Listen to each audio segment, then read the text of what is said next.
Guys आज चाहिँ भिजिटिङको लागि हामी रोमानियामा निस्किसकेका छौँ।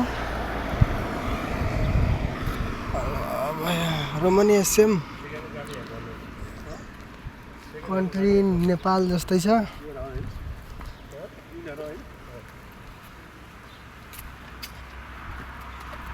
आउनु सबैजना आउनु, धेरै रमाइलो छ ठाउँ। अलिक चिसो छ, अरू केही छैन। दाइहरू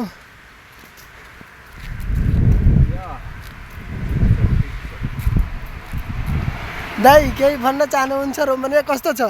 एकदम गुड गुड छ नि? गुड छ ए